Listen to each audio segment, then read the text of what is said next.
दो दोस्त डेविड और नील एक सड़क पर घूम रहे थे। वो अपने घर से बहुत दूर आ चुके थे और उन्हें घूमते घूमते काफ़ी रात हो चुकी थी। तभी बहुत बारिश होने लगी। उन्हें वहाँ बारिश से बचने के लिए कुछ नहीं मिला, तो पास ही एक खंडहर जैसा घर था। वो दोनों उसमें चले गए और बारिश बंद होने का नाम ही नहीं ले रही थी। तो डेविड ने नील से कहा, चल आज यहीं सो जाते हैं। नील बोला, यहाँ आसपास कितना अजीब लग रहा है, चल डेविड यहाँ से चलते हैं। तो उसने कहा, पागल है तुम, बारिश में कहाँ जाएंगे, हम लोग घर से कितनी दूर आ चुके हैं।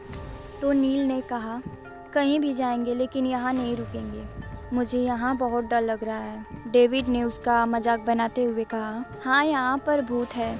फिर वह हंसने लगा।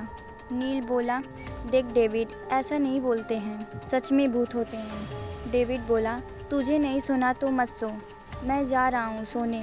और वह सोने चला गया।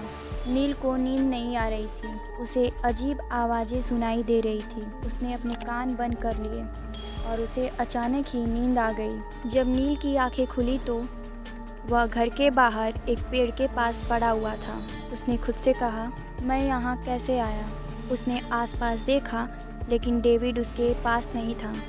उसने डेविड को आवाज़ लगाई लेकिन डेविड वहाँ था ही नहीं, तो उसे सुनाई कैसे देता। नील को बहुत घबराहट हो रही थी और उसे बहुत डर भी लग रहा था। फिर वह डेविड को उस घर में देखने के लिए जाने लगा।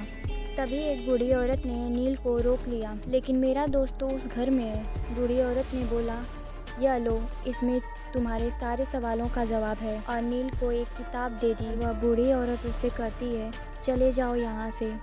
नील ने कहा, लेकिन मेरा दोस्त तो उस घर में है, अब तुम्हारा दोस्त इस घर में से कभी बाहर नहीं आ पाएगा। फिर नील ने उस घर की तरफ देखा जहाँ ताला लगा था।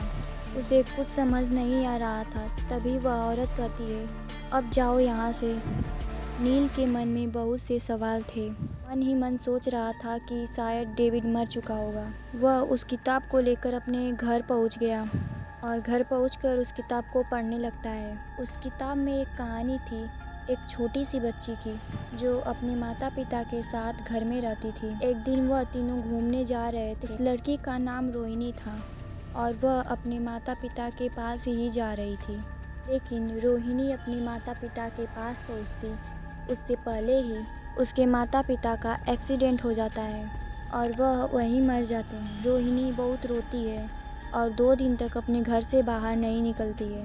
और एक रात को उस घर का दरवाज़ा बंद करके उस घर को जला दिया और रोहिणी उसी घर में जलकर मर गई। तब से उसकी आत्मा उस घर में रहती है और जो कोई भी उस घर में जाता है उसे लगता है कि उसी ने घर को जलाया है और मेरे मम्मी पापा को मारा था और वह उसी घर में उन्हें मार देती है। अब नील को उस छोटी सी बच्ची के लिए बुरा लग रहा था।